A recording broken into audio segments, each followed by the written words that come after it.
Apa kabar Formula Friends? Ketemu lagi sama gue Rainer di Formula Motor TV. Honda Accord adalah salah satu sedan Honda yang dapat mempertahankan eksistensinya di setiap generasinya. Tentunya ini karena penyegaran model yang selalu berinovasi dan teknologi serta fiturnya yang makin canggih yang membuat mobil ini tidak terlihat kuno seperti rivalnya. Tapi apa sih daya tarik utama dari mobil ini? Terutama umurnya sudah tidak terbilang muda. Untuk itu, mari kita test drive.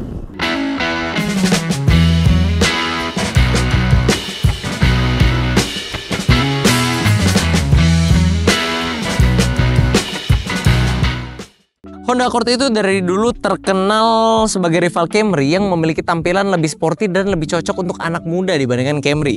Kita bisa lihat di sini, Honda Accord 2013 ini yang facelift, dia sudah memiliki grill yang lebih besar tapi tetap mempertahankan solid wing face ciri khas Honda. Di sini dia juga nggak banyak-banyak dengan krom-kroman yang membuat mobil jadi terlihat berlebihan. Honda Accord tetap mempertahankan gaya minimalisnya dengan menambahkan kegantengan dari sisi bawah sini di mana dia sudah menggunakan pola honeycomb.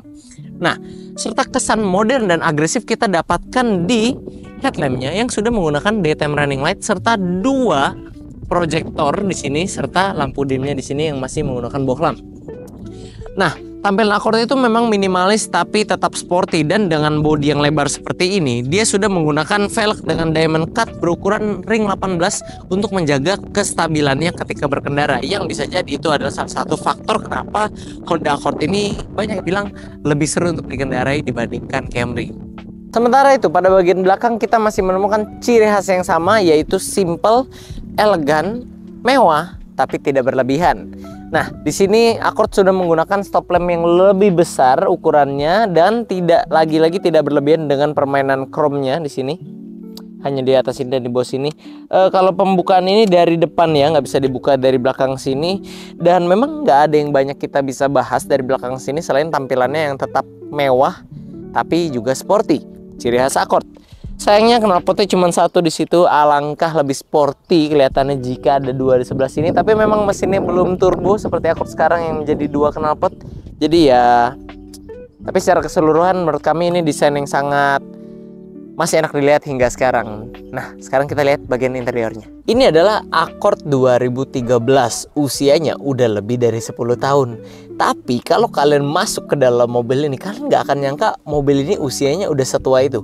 Karena interiornya masih sangat terlihat modern dan mewah.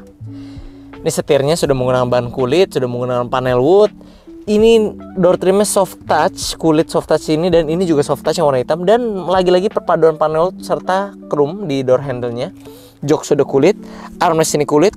Di sini mid panelnya sini sudah menggunakan panel wood juga dengan kombinasi warna dan permainan warna yang tidak bikin mata sakit gitu, tapi juga tidak ngebosenin karena nggak cuma satu warna atau dua warna. Ini dashboardnya semua soft touch. Lagi-lagi di sini panel wood dan ini berwarna beige interiornya. Jadi interior ini memang sangat tidak membosankan tapi juga mewah dilihat sampai sekarang. Dan menurut kami ini interior yang sangat timeless dari desain Honda. Good job Honda untuk memberikan desain seperti ini. Karena jujur aja tidak ngebosenin. Kami jarang-jarang pegang Accord 2013, tapi pas kita pegang kita pangling ngeliat interior gitu. Ternyata masih secakep ini dan semodern ini. Apalagi fitur-fiturnya. Tapi nanti fitur kita akan bahas ketika sudah test drive. Kita lihat apa yang ada menarik di belakang dulu. Kalau sedan itu emang duduk di belakangnya itu nyaman ya. Legroomnya luas, headroomnya juga memadai untuk orang dewasa. Tapi yang paling penting ini armrestnya. Karena armrest ini nggak cuma sekedar armrest, tapi dia selain super empuk dia bisa dibuka di sini. Tapi bukan cup holder, ini merupakan pengatur volume dan multimedia di depan. Jadi memang kalau yang eksekutif muda mungkin duduk belakang menggunakan jasa driver, dia akan duduk belakang dan bisa ngatur volume dan radio atau bluetooth atau channelnya dari belakang sini. Jadi lebih eksklusif. Dan di sini juga kalian bisa akses ke bagasi di dalam. Cuman kita nggak taruh apa-apa di sini untuk mempermudah akses saya, ciri khas sedan. Dan untuk menambah privasi ada cray, walaupun masih manual ya. Kalau yang elektriknya itu di belakang diatur dari tombol yang di depan. Ya kurang lebih begitulah. Oke, setelah kita overview mobil ini, sekarang kita masuk ke fiturnya. Karena fitur dari mobil ini itu bisa dibilang jadi salah satu highlight paling besar dan keunggulan mobil ini dibandingkan rival-rivalnya.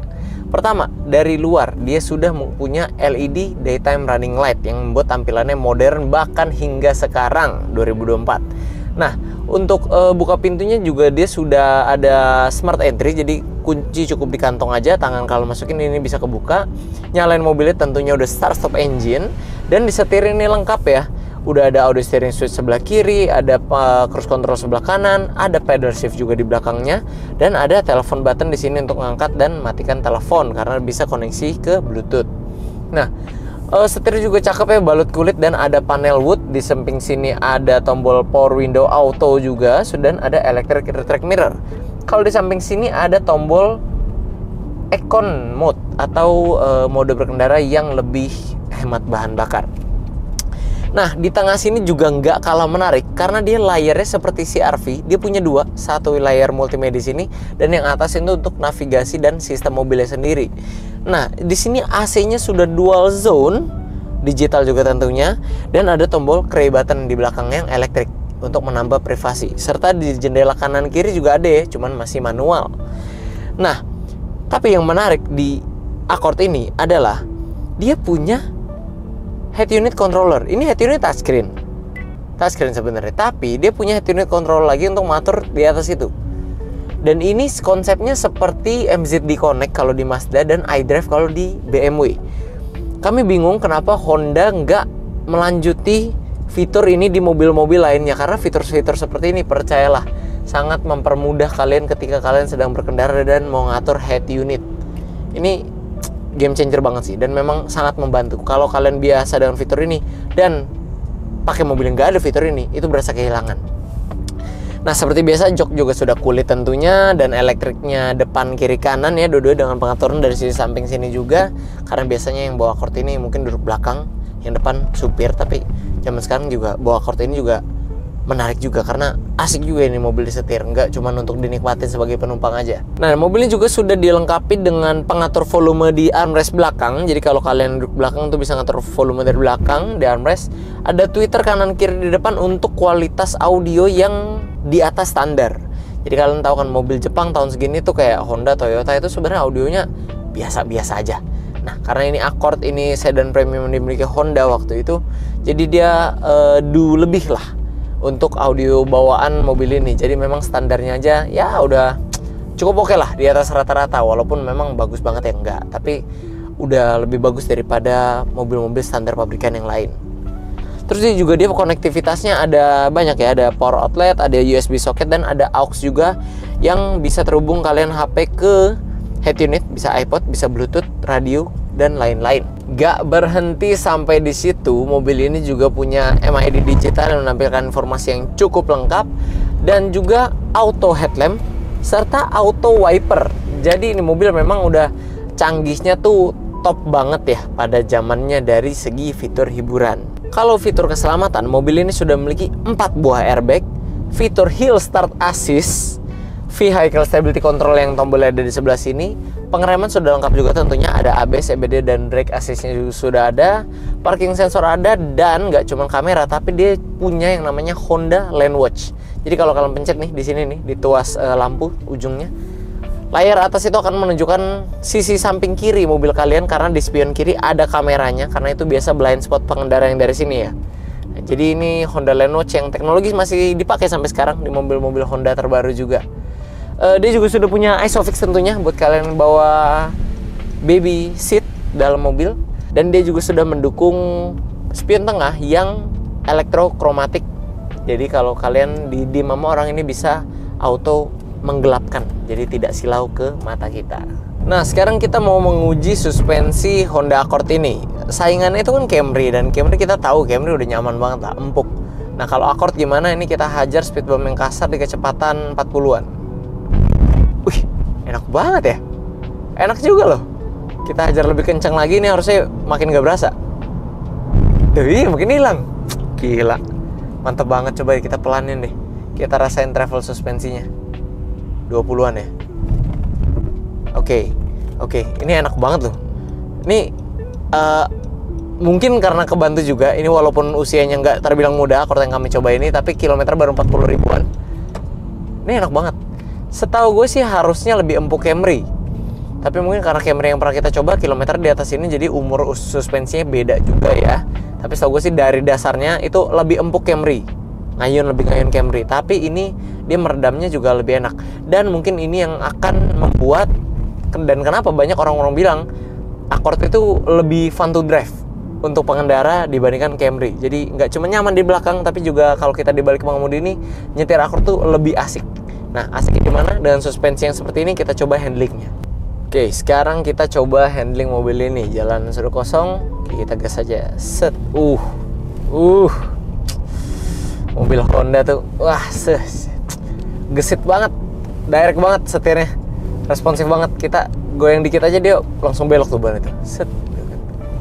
Dan ini enaknya mobil sedan ya. Mobil sedan itu sebenarnya kalau secara gue personal, gue kurang suka sedan karena mobilnya pendek, kurang praktikal gitu ya kalau ketemu jalan rusak atau gimana, dan naik turunnya agak susah. Ini kita lagi mau ketemu jalan rusak juga nih. Tapi kalau emang kita udah duduk di dalam mobil sedan, apalagi sedan-sedan yang asik gitu di bawah ya kayak mobil ini, itu memang gak bisa tergantikan sih rasanya. Walaupun secara praktikal dia kurang, tapi kalau soal asik berkendara dan nyaman, mobil sedan tuh enak banget kalau duduk sini. Apalagi Accord ini mobilnya antep gitu ya, terus ground clearance juga rendah, jadi berasa di jalan napak. Dan dengan khasnya Honda itu bisa banget bikin mobil yang fun to drive. Nggak cuman, kalau kayak Toyota kan nggak terkenal dengan mobil-mobil itu ya. Toyota mungkin bikin mobil nyaman, bikin mobil mudah dirawat gitu ya. Tapi kalau Honda memang dia ada effort lebih untuk memberikan mobil yang asik untuk dikendarai gitu. Jadi kayak Accord ini, dia segmennya beda, segmen konsumennya sama Camry. Kalau Camry mungkin ya cenderung terkesan lebih tua segmen konsumennya, karena bapak-bapak yang mungkin punya supir belakang nyaman gitu, eksekutif. Kalau Accord ini mungkin untuk orang-orang yang berjiwa lebih muda, seleranya lebih sporty. Jadi ketika pakai supir duduk belakang juga nyaman, tapi ketika dia lagi supir lagi libur mungkin, dan dia nyetir ini bersama keluarga jalan jauh pun enak gitu loh, karena memang mobilnya dasarnya udah asik, disetir sendiri juga asik. Honda Accord dibekali mesin berkode K24W yang berkapasitas 2400 cc 4 silinder segaris DOHC iVTEC. Di atas kertas, mobil ini mampu menyemburkan tenaga sebesar 173 HP pada putaran 6200 rpm dan torsi maksimal hingga 225 Nm pada putaran 4000 rpm. Tenaga ini disalurkan melalui transmisi otomatis konvensional ke penggerak roda depan. Oke, itu dia tadi spesifikasi mesin Accord 2.4 VTIL. Gimana dengan konsumsi bahan bakarnya? Teman-teman pasti penasaran karena ini mobil yang cc-nya di atas 2000. Kita dapat 10,5 km per liter ketika jalan hampir 15 kilo atau 30 menit lebih kita muter-muter di trek dalam kota lah ya. Nggak macet, tadi macetnya cuma di depan Harapan Indah doang. Angka ini lebih irit daripada Camry yang pernah kita coba di generasi yang kurang lebih sama. Kalau Camry kita dapat 9, Accord dapat 10. Ya memang mereka harusnya beda tipis sih, nggak bisa beda-beda jauh banget. Dan memang mobil segmen ini, sedan ini, bukan ditujukan untuk adu irit-iritan seperti sekarang banyaknya yang teknologi hybrid.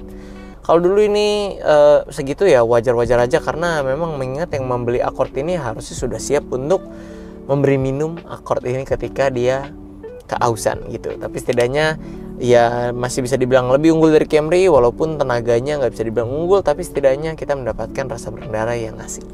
Setelah kami mencoba mobil ini, gak heran kalau masih banyak sejumlah orang yang ngincer mobil ini. Karena selain tampilannya yang masih segar dan up to date baik dari eksterior maupun interior, mobil ini juga memiliki fitur yang membuat rivalnya terlihat kuno pada zamannya masih up to date sampai sekarang. Dan rasa berkendara yang memang sangat asik untuk dinikmati oleh para penikmat otomotif dan mobil-mobil, khususnya jenis sedan seperti ini.